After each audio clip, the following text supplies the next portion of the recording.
primero agradecer a la Fundación Newton, a Gloria, a Carlos, a José, por darme esta oportunidad de hablar de un tema complejo. Hay que admirar la valentía, o yo diría ya casi temeridad que tienen en permitirme este espacio. Y a ustedes por haber venido a escuchar. Si pretenden que yo dé una respuesta a esto, no la tengo. Solamente voy a hacer algunos planteos y tendremos que ver si entre todos encontramos cuáles son los ítems y los tips que tenemos que tener en cuenta para este momento. Generación Z y educación. En este título, en toda esta lámina, hay algo que está de más para la generación Z, y que es este tema de doctor. A la generación Z no les interesa nuestro currículum, sino qué podemos dar. No les importan las titulaciones, sino qué podemos generar nosotros. Y para hablar un poquito acerca de qué son la generación Z y cuáles son las generaciones para que nos ubiquemos en contexto, hay alguna diferencia de algunos autores, pero vamos a hacer algo bastante general. Acá tenemos las 4 últimas generaciones, las que todavía están en vida, salvo alguna excepción. Tenemos la generación que se llama Baby Boomers, que son los abuelos, la generación X, a la cual pertenezco, del 60 al 80, la generación Y o Millennials, que es del 80 al 95, y la generación Z, que es del 95 hasta, puse entre signo de pregunta hoy, porque hay quienes dicen que después del 2005 está la generación Alfa, o le dicen Google, hay otros que dicen que se divide en Z1, Z2, no tiene mayor importancia para lo que vamos a hablar. Sí me gustaría dar una característica de cada uno, hay miles, pero como para que tengamos alguna referencia con ejemplos que daré a continuación. Los Baby Boomers es de tecnología mecánica, electrónica, digital, virtual. Y vamos a ir viendo un poco de qué se trata esto. Veamos unos juguetes. Autito de Baby Boomer, absolutamente mecánico. Podría ser un poco más moderno, pero así era el concepto. Acá tenemos los generación X ya con el cablecito para ir con control remoto muy rústico. Luego la generación Y o Millennial, ya más digital con un radiocontrol. Y finalmente los Z, que ya no ruedan, sino que vuelan. Y que utilizan como interfaz el smartphone. El smartphone se transforma en una cosa muy importante y lo vamos a ir viendo a lo largo de la charla. Vamos a ver ahora la música. Una explica cómo habrá sido importante este equipo que tenía una funda de cuero. Miren lo trascendente que era. Bueno, en esta explica uno tenía que escuchar lo que las 3, 4 emisoras querían decir y nada más. Algo mecánico con algo electrónico. Luego los X, tuvimos los Walkman y los Dixman, seguían teniendo un componente mecánico, pero al menos podíamos elegir qué escuchar. Llegó el salto a lo digital. Y el salto a lo digital fue con los Y, con la generación Y, con los equipos MP3, que es absolutamente digital. Seguían teniendo cierta capacidad para escuchar música de lo que tenían grabado. Como no podía ser de otra forma, los Z llegan con el smartphone, que no solo tienen música grabada, sino que tienen acceso por las redes o por sistemas como distintos sistemas de audio, desde YouTube hasta, ¿cómo se llama este? ¿Qué es más conocido? Spotify, de poder escuchar la música que se les ocurra de cualquier lugar del mundo. Otro ejemplo, los teléfonos. Nosotros, los X, también lo vivimos, pero principalmente los Baby Boomers. Y ellos discaban número, o se discaba número. Ya le decimos a un chico que sea joven que disque y no sabe de qué está hablando. El teléfono, por supuesto, tenía solo una mínima función que era discar. Nosotros, los X, pudimos empezar a disfrutar del inalámbrico, que tenía otras funciones como el radial, volver a llamar, guardar en agenda, una serie de beneficios extras. La aparición del teléfono celular fue un quiebre muy importante y la generación Y, con el famoso Nokia 1100 como nave insignia, fue el primero en disfrutar en forma masiva de estos equipos. Finalmente llegan los Zetas con el smartphone, nuevamente. Y vamos a cómo se escribía. La Olivetti, ¿quién no aprendió a mecanografiar en estas máquinas que había que hacer ejercicios para fortalecer los músculos de los dedos? ¿Qué contras tenía? Primero, uno no se podía equivocar. Cada error era un problema. El número de copias, 2, 3 y no más de eso. Y no podíamos guardar el original o el borrador. Luego de ello apareció para nosotros, nuestro beneplácito, la generación X, las máquinas electrónicas. No había que hacer tanta fuerza, no era mecánica como la otra. Se podía borrar, pero teníamos el límite de guardar el original y de la cantidad de copias.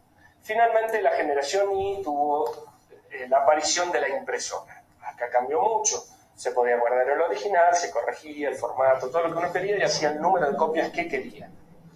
La generación Z tiene la multifunción. Ya no solo escribe textos, imprime fotos, gráficos, escanea y tiene multipuertos. O sea, no necesita solo la computadora. ¿Desde dónde imprimen los Zetas? Desde su smartphone. Cuando vemos ahora tenemos un montón de cosas que hacen con un solo equipo, mientras nosotros necesitábamos una batería de cosas para hacer. Todo lo hacen desde su smartphone. Agregué una diapositiva más, que es lo último que hay en impresoras, que están saliendo ahora para el hogar, que son las impresoras 3D. Y la puse solamente para mostrar el salto. Yo aprendí a escribir en esto hace 32 años y ahora estamos en esto. Solamente 32 años. Me parece algo realmente increíble. Entonces, como dijimos, lo único que falta que los generación Z tenga implantados en sus brazos, no es esto tal cual porque este es un dispositivo que proyecta, pero como si tuviesen implantado en sus brazos un celular y se hayan transformado verdaderamente en cyborgs. Aparte de lo tecnológico, ¿qué otras cosas hubieron de cambio? Ahí. A ver. ¿Mejor ahí? Perfecto. La parte del contexto mundial, o qué sucedía en el mundo. Para los baby boomers, una cosa que fue muy importante fue la Segunda Guerra Mundial, el fin de la Segunda Guerra Mundial, por eso se llaman baby boomers, porque después de la Segunda Guerra Mundial hubo una eclosión de nacimientos, y de ahí viene el boom de los nacimientos.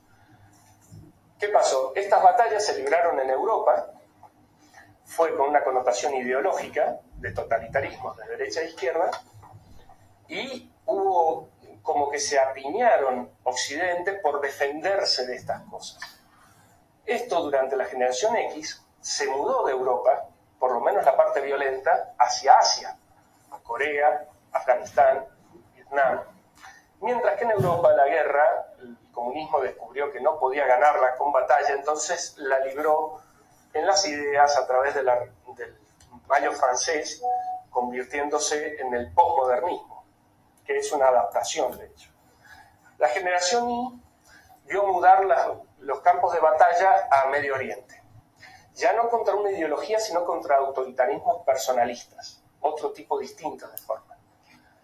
De todos modos, en el campo ideológico fue profundizándose en la zona cultural, ya lo que era el Mayo francés, que va a terminar en la educación más adelante.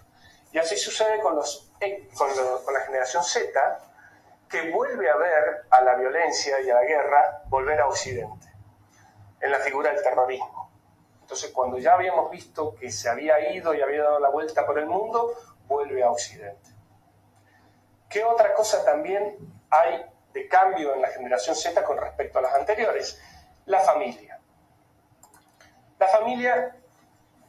Ahora ambos padres trabajan. Desde hace un tiempo ambos padres trabajan. ¿Y eso qué implica? Implica que no haya un padre en la casa con el hijo continuamente. Que no haya un filtro dentro del hogar que contenga y que guíe a los hijos durante todo el día. Que antes sí sucedía. Otro hecho que sucede ahora con frecuencia son los divorcios. Los divorcios profundizan más todavía este tema de los padres que no están, porque hay uno que directamente no está en la casa.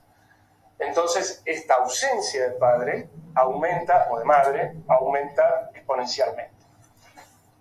Luego de las familias divorciadas están las familias atípicas, ¿Qué pasa? El chico está acostumbrado a papá y mamá, se separan, viene un papá o una mamá nueva, que por ahí están un tiempo y se separa y viene otro, o es un papá que se junta con otro papá, o una mamá que se junta con otra mamá, y verdaderamente eso produce una estructura familiar que no es la que hemos tenido durante milenios.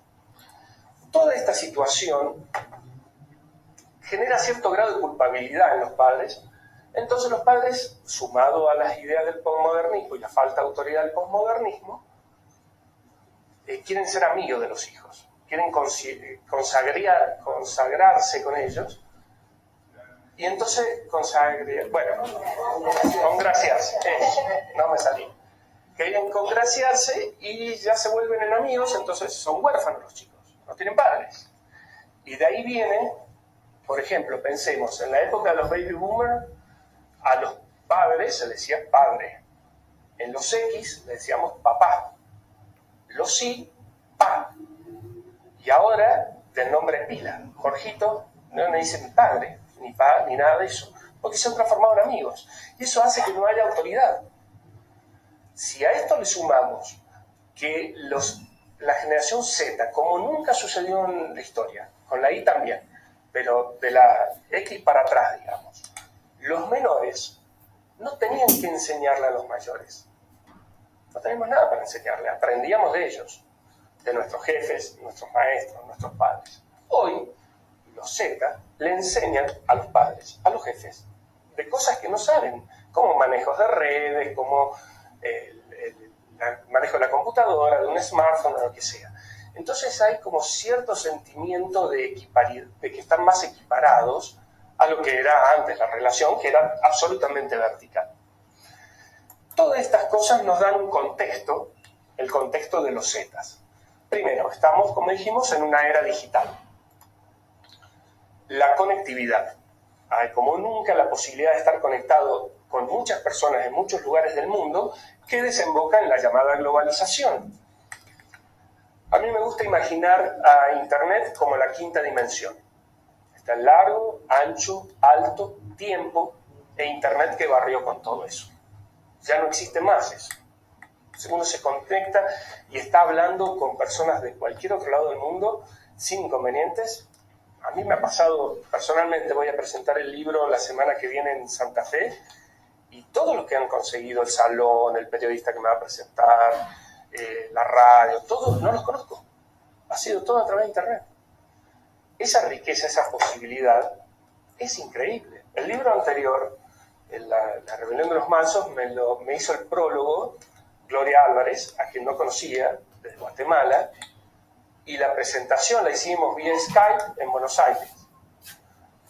Eso es una riqueza increíble que incluso creo que la generación X tenemos más, si la logramos a captar a esas posibilidades técnicas, tenemos mayores posibilidades que los Z, porque tenemos otros recursos que no tienen ellos. Luego el posmodernismo que hablamos, en donde el posmodernismo dice que la realidad no existe, que la verdad no existe, que la autoridad no existe, que los valores tradicionales no existen, y eso repercute en la formación de los chicos y lo vamos a ver más adelante. La familia disfuncional, que ya hablamos de las familias atípicas y cómo funcionan sin tener una contención, y la falta de contención social. Y esta contención social es la contención que teníamos la generación X para atrás, en la escuela, con los vecinos, con la iglesia, porque se iba más a la iglesia, yo no voy, pero antes íbamos todos a la iglesia. La misma autoridad policial o política tenía un peso que hoy no la tiene. Los policías juegan al blanco, móvil, y antes era imposible de pensar eso. Ya habiendo visto todo esto, vamos a marcar algunos tips de la GZ, y después de esto ya vamos a entrar en educación. Primero había que ver un poquito de qué se trata esta gente, porque si no las entendemos, no vamos a poder llegar. En toda comunicación está el emisor, el mensaje y el receptor. Para que el mensaje tenga efectividad, tenemos que hablar o entender el receptor. Porque si hablamos en nuestro lenguaje y el receptor no entiende, no tiene sentido. Por eso es importante saber algunas cosas de ellos. Dijimos que no a los valores tradicionales. Ellos descreen de los valores tradicionales con los que hemos sido criados nosotros. respetan el conocimiento, pero no respetan las jerarquías, como lo dijimos. Por eso no son obedientes, no obedecen, no discuten permanentemente. Son pragmáticos, confían mucho en su capacidad de improvisación y en su intuición, no tanto en las cosas que estudian o preparan con anterioridad. Inmediatez y no inversión. El mismo ritmo de Internet les hace creer que todo se consigue con un clic. Lo que no piensan es que ese clic está hecho sobre una máquina que tiene una inversión, no lo hicieron ellos. Pero para llegar a existir esa máquina hubo una inversión de tiempo y de esfuerzos. Entonces creen que pueden hacer lo mismo el clic con un título, el clic con el trabajo. Entonces entran a trabajar a un lugar y a las 6 meses dicen, che, no me gusta porque ya no soy gerente, yo ya quiero ser gerente. No saben que hay una inversión. O va a ser una carrera y la dejan porque al año sienten que no logran nada, que todavía falta mucho. No creen en la inversión y eso es un gran problema que hay. Ese problema mismo hace que haya falta de motivación. Como no ven el resultado ya, pierden motivación muy rápido. Van a practicar fútbol y dicen, bueno, quiero practicar fútbol y al cuarto entrenamiento dice el técnico, todavía no me pone, y todavía no sabe patear la pelota, pero él ya quiere estar adentro del equipo. Eso es lo que pasa. Lo que sí tiene muy positivo, yo creo, es el tema de que les gusta viajar. Les gusta viajar y me parece muy positivo porque tiene una referencia con lo virtual en el aspecto de lo transcultural, de poder ir a conocer otras culturas y otras cosas. Lo malo es que viaja con la plata nuestra, pero la idea y el concepto de querer conocer cosas distintas me parece más que interesante. Por otro lado, generan amigos virtuales. Nosotros nos cuesta y todavía nos falta entender porque nosotros si no vemos cara a cara, ellos no lo necesitan. Y eso es una diferencia que tienen con con la generación anterior, que ya los voy a marcar cuando hayan 3 o 4 puntos que son distintos. Son colaborativos. Al trabajar en redes y juntarse en redes, no tienen tanta tendencia individualista como la que tenemos nosotros. La memoria externa, que es la computadora, está todo en Google. ¿Para qué me lo voy a acordar si lo busco en Google? Entonces nosotros decimos, ¿cómo es posible que no se acuerde? Y Platón estaba en contra que la gente aprendiera a leer y a escribir porque se iba a olvidar las cosas y iba a perder memoria. O sea que el problema no es nuevo. Ya Platón tenía ese miedo con los libros, nosotros también teníamos ayuda a memoria externa, son los libros. Bueno, ellos lo hacen con Google. Es la única diferencia. A lo largo de la charla voy a poner varias frases que nos van a ir marcando cosas de este estilo. Crea y consume contenido. El tema de tener acceso a redes donde pueden subir cosas, o páginas, por ejemplo, Wattpad, donde pueden escribir libros y subirlos y compartirlos, o subir videos de YouTube. Entonces ya no solo consumen, sino que crean y suben y comparten. Por eso es muy colaborativo. Y estos 4 ítems los diferencian de la generación Y, de los millennials, que eran los que tenían la computadora sola. Era que decíamos, no, es un ermitaño, está encerrado en la computadora. Sí, porque la computadora no tenía conexión a internet. Entonces jugaba jueguitos que tenía ahí adentro y se acababa ahí el dulce. En cambio ahora, la computadora no es más que un intermediario para entrar a otro universo, que es el universo virtual. Y ellos lo tienen unido, no lo tienen como 2 mundos separados. Es una sola integridad. Por eso tenemos que aprender a entenderlo de esa manera para poder sacarle provecho cuando queremos enseñar. Los youtubers, estos son sus nuevos ídolos. No es tanto el ídolo del fútbol, de cualquier deporte, cantantes, sí están, pero los youtubers marcan tendencia. Reciben visitas de a 10 millones de visitas por semana de gente que entra a verlos. Hacen presentaciones, si en vez de estar yo acá hubiese un youtuber, tendríamos que haber demolido como 5 paredes para allá, uno entra. Es realmente algo asombroso. Las empresas, por ejemplo Nike, o esas empresas de ropa, se fijan las tendencias de los youtubers, porque los youtubers se ponen mañana una zapatilla flecha, y todos los chicos van a comprar flecha. y toda la propaganda de Nike y toda la historia que tiene calidad al tacho de basura. Entonces esa volatilidad que tiene este tipo de vida tiene mucha importancia. Son multitarea, multitouch, como dicen. Pueden estar escuchando música, viendo la tele y haciendo la tarea. Es verdad, lo pueden hacer, pero la atención es una y la dividen en tres. No es igual que estar centrado en un solo tema. Eso es así. Nosotros no tenemos la capacidad de dividir, por lo menos los hombres. Las mujeres dicen que sí, pero nosotros los hombres seguro que no. Hacemos una, o masticamos chicle o caminamos. Bueno, ellos no, pueden hacer varias cosas. El tema es que tienen que saber que pierden atención cuando hacen eso.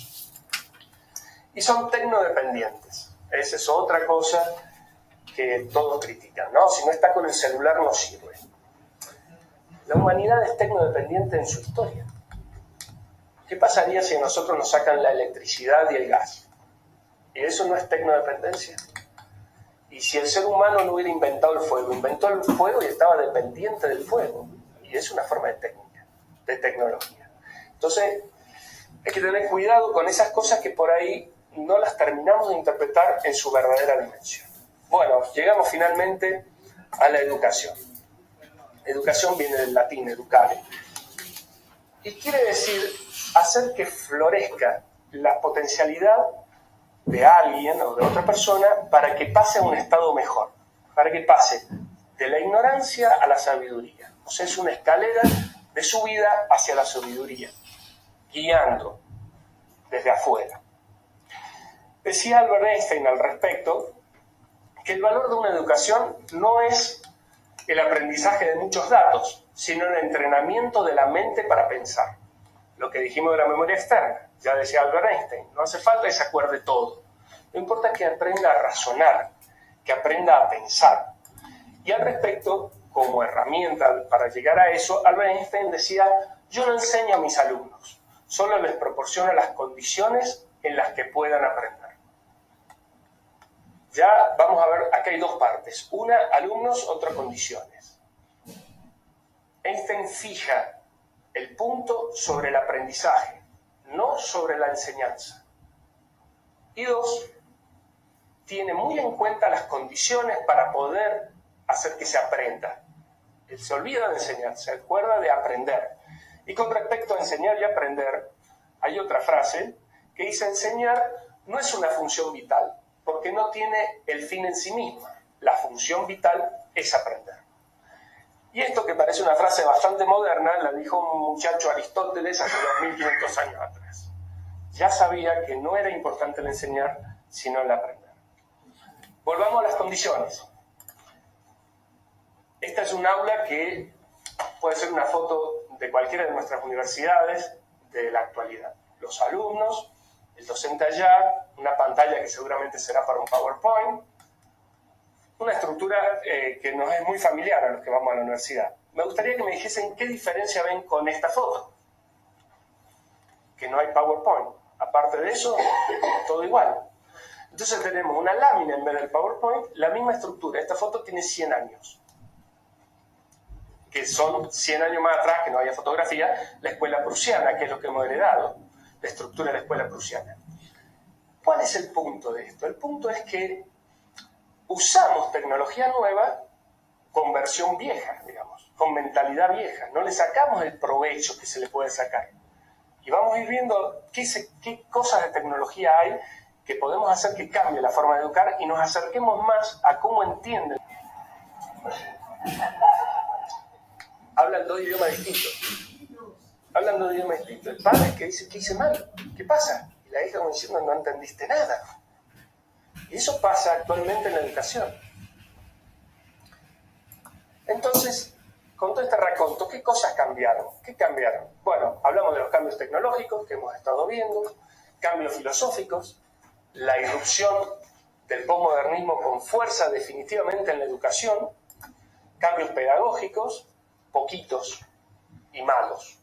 O sea, no están bien los cambios pedagógicos, porque el único cambio pedagógico que la mayoría de los docentes, no todos ven, es que son, si le hablan en el mismo lenguaje procaz que los alumnos y se sientan al lado, así al mismo nivel, creen que ya están en igualdad. Están pensando en equidad y no en cambiar la forma de hablar en cuanto a un idioma que ellos entiendan, sino en cambiar las palabras y cambiar la actitud hacia una actitud de igualdad. Somos todos iguales. Y no somos todos iguales.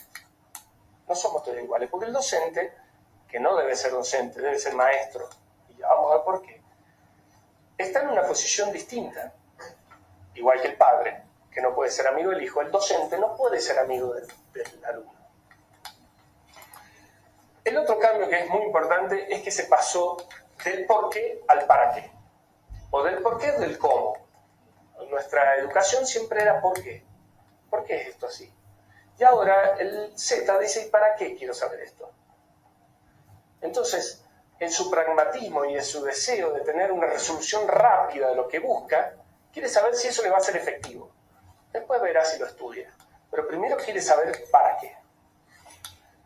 Vamos a ver un pequeño raconto en fotos de la evolución de la educación y de cosas que han ido modificando nuestra educación. Desde aquella educación griega de los peripatéticos que andaban paseando y hablando uno al lado de otro, pasamos al gran invento de Gutenberg. No es esta la imprenta de Gutenberg, pero es la imagen más linda que encontré, donde se pudo plasmar por escrito para que sirva para muchas personas las enseñanzas. Luego en 1600 llegó Comenius, que fue el inventor del libro de texto, o sea, descentralizar la educación, toda la información en un libro para poder dividirlo por materias y demás. Llegó este profesor de geografía, que se llama Pillians, que agarró una pizarra de los hijos para explicar algo, la puso contra la pared y explicó, y así nació el pizarrón, gracias a este señor Pillians. Acá se produce un quiebre y aparece este señor que se llama Perotto de apellido, que es el que inventó las personal computers, las computadoras personales. Él hizo un quiebre entre lo digital y lo analógico. Después de este muchacho llegó Robert Taylor, que no es el actor, es otro, y es el que llevó Internet a la masificación. Internet como una herramienta, pero no como un camino, pero no como un vehículo. El vehículo lo hizo Berners-Lee, que es el creador de www. O sea, Internet es la autopista y el vehículo en el que nos subimos para poder recorrer Internet y llegar a distintos destinos es el que creó el señor Berners-Lee, www. Hasta ahora vemos que hay muchas diferencias de pensamientos. Vamos a intentar sintetizarlos acá. Docentes X, alumnos Z. Olvidémonos del docente y alumno porque es XZ la diferencia. ¿Por qué X y no Y o millennial? Porque los millennials que son docentes son jovencitos todavía y no están en cargos directivos, no son los que fijan pautas y los que arman los esquemas. Entonces solo respetan lo que le dicen. Entonces la diferencia entre el esquema que arman según su forma de pensar los X y la forma en que lo reciben los Z. El pensamiento de los X, lineal, una idea tras otra como una fila de patitos. El pensamiento de los Z es mosaico. Piensan en distintos lugares saltando de un lugar a otro. Es holístico, ven el conjunto, ven el grupo de las cosas y utilizan hipervínculos. El hipervínculo es como un camino colateral que sale de la rama principal que estamos haciendo para luego regresar. Lo voy a ir mostrando dentro de las mismas diapositivas cómo se maneja un hipervínculo o cuáles son las ideas del hipervínculo. Nosotros aprendimos con el método científico típico, conductista, constructivista, más que método científico, la forma de razonar o de transmitir en la enseñanza, mientras que los Z son constructivistas, conectivistas. Y acá tenemos un hipervínculo. Hago clic en eso y me voy a otra diapositiva y luego regresaré a la anterior. El conductismo, ¿qué es el conductismo? Es lo que primó hasta hace 40 años. Hace 40 años el docente bajaba en forma vertical el conocimiento al alumno. Absolutamente vertical, y había un docente. Luego del conductismo llegó el constructivismo. El constructivismo horizontalizó la enseñanza y puso el conocimiento, el maestro como mediador y el alumno. Entonces el maestro media entre el conocimiento del alumno. Ahora es maestro. Es lo único bueno para mí tiene el constructivismo. No, hay otra cosa más. Pero fuera de eso, ¿por qué docente y maestro? Docente quiere decir etimológicamente el que enseña, mientras que maestro quiere decir el que sabe más de un tema y por eso dirige y ordena. O sea, saca el foco de importancia del docente y lo transmite al alumno. O sea, el docente solamente está como un tutor, al costadito.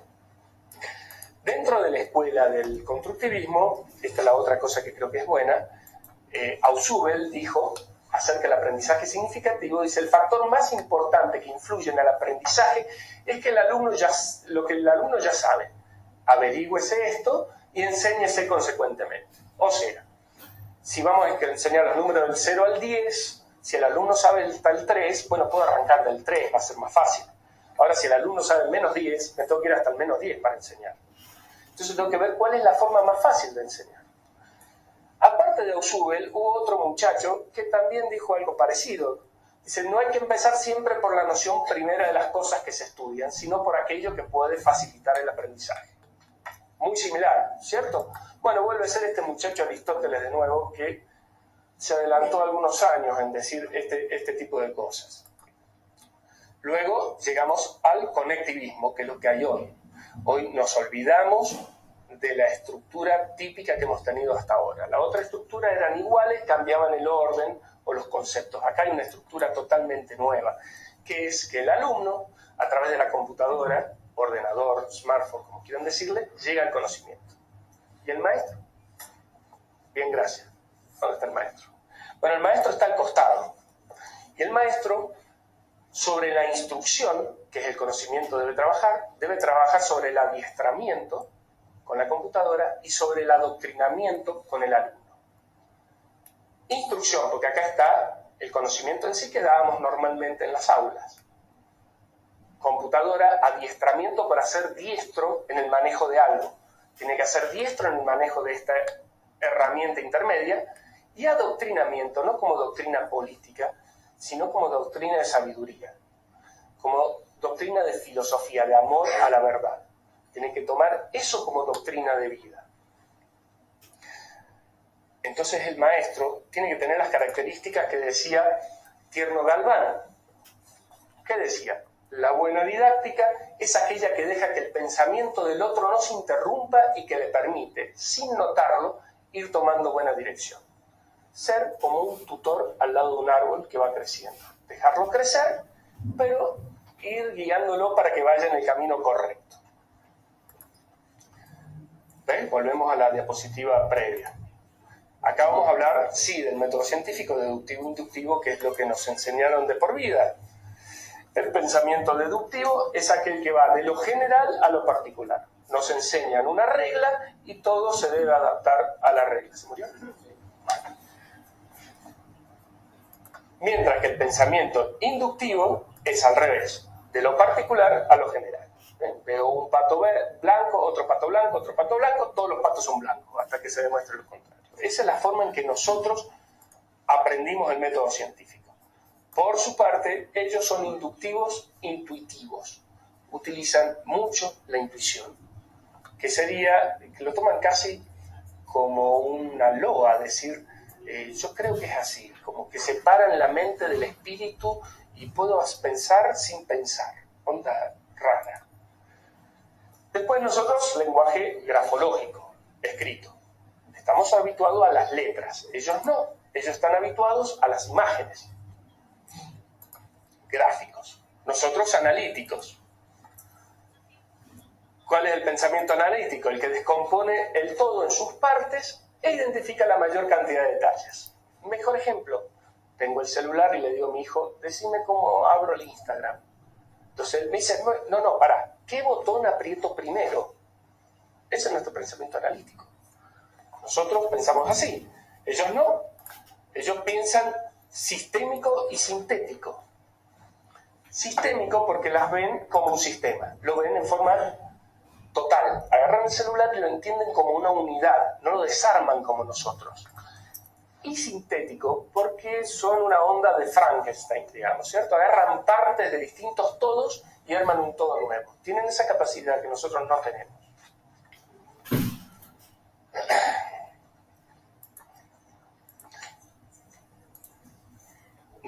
pensamiento absolutamente estructurado, el de ellos desestructurado, nosotros con una disciplina metódica, metodológica, por eso somos lineales, analíticos, estructurados, deductivo, inductivo, todo un librito, un protocolo.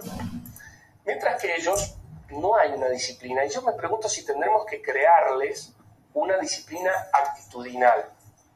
Ya que tenemos tantas diferencias, en algún lado tenemos que ir encontrándonos como herramienta. Y creo que Horace Mann, que es un pedagogo norteamericano, fue muy claro al decir que el maestro que intenta enseñar sin inspirar en el alumno el deseo de aprender, está tratando de forjar un hierro frío.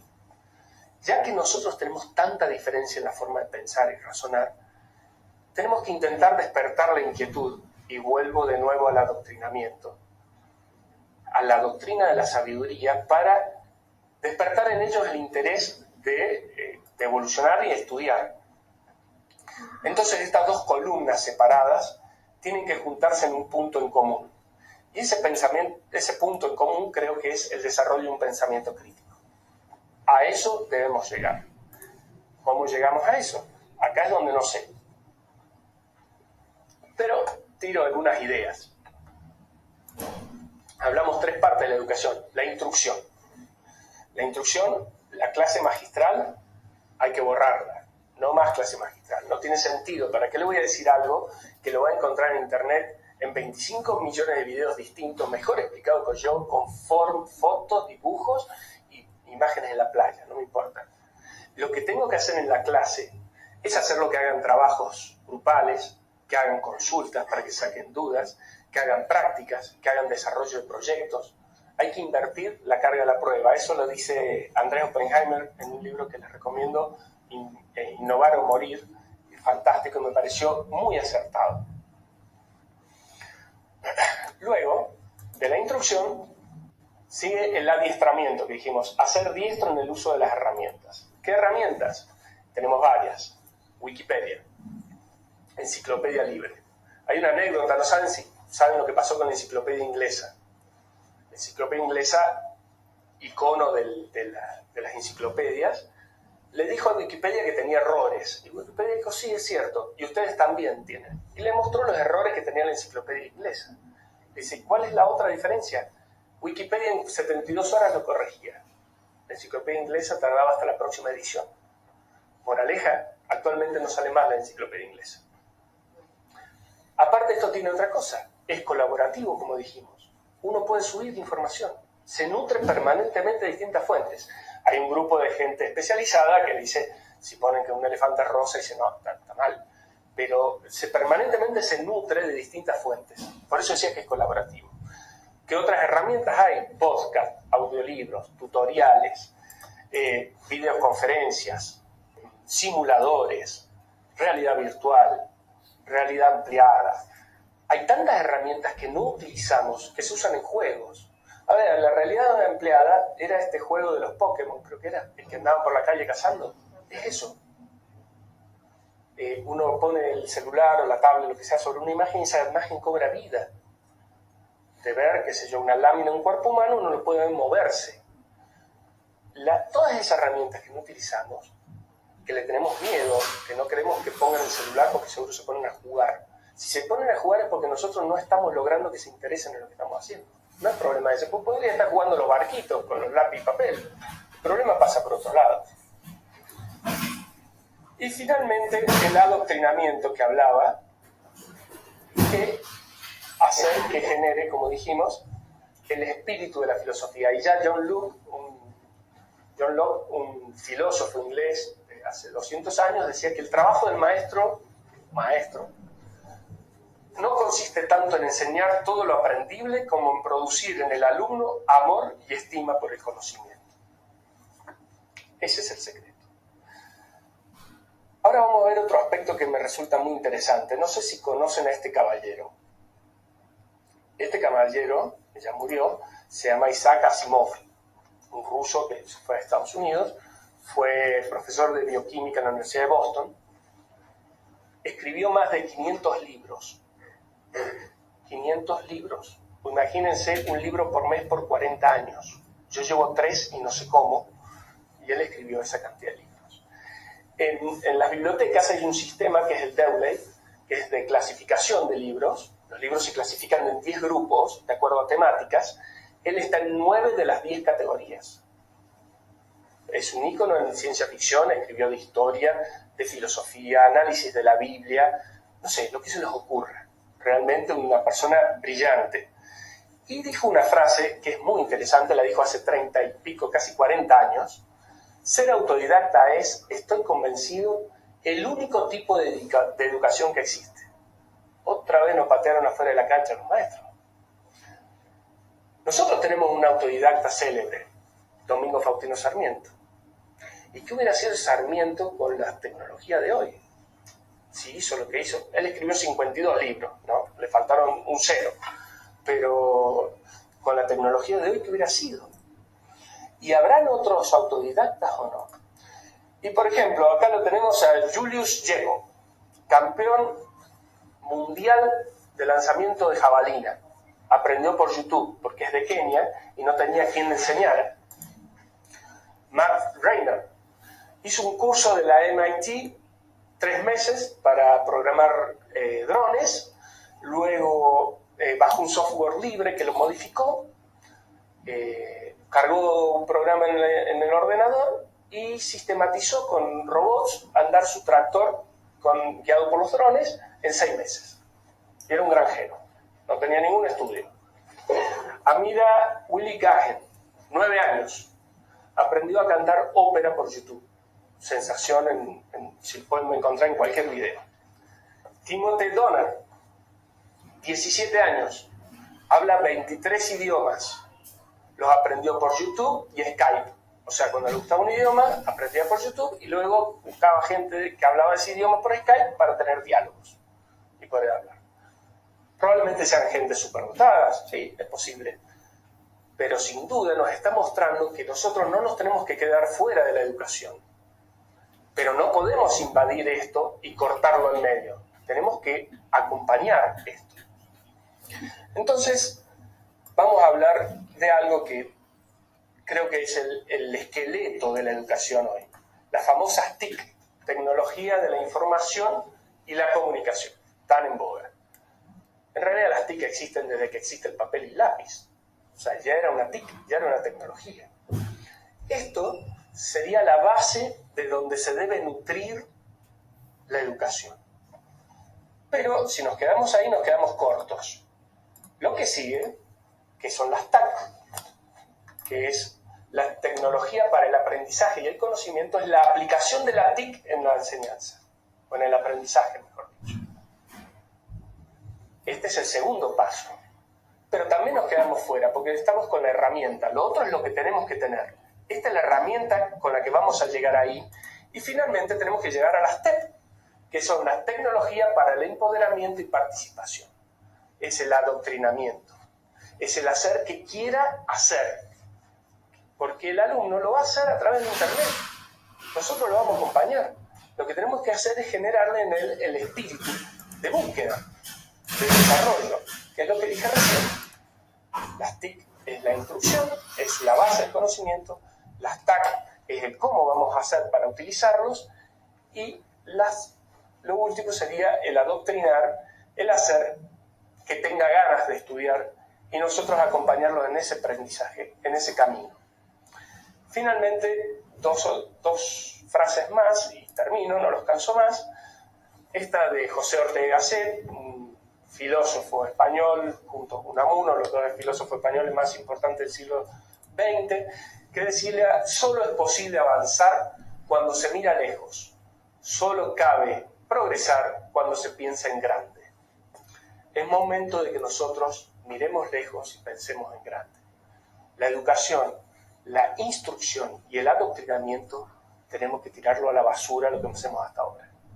Y recuperar el adoctrinamiento, que es lo que se ha perdido. Hemos hecho al revés. O sea, hemos perdido el adoctrinamiento y seguimos con las estructuras de 2 siglos atrás. Bueno, hay que hacer al revés. Tenemos que recuperar de nuevo los valores éticos del aprendizaje y cambiar las herramientas, porque las herramientas cambiaron. No podemos seguir con papel y lápiz. Las herramientas son otras. Y para eso hace falta lo que decía Vincent Van Gogh, ¿Qué sería de la vida si no tuviésemos el valor de intentar algo nuevo? Y es nuestra obligación tener ese valor. Así que esto es todo de esta charla, este es el fin, pero estoy seguro que no es el fin de este tema. Muchas gracias por ver.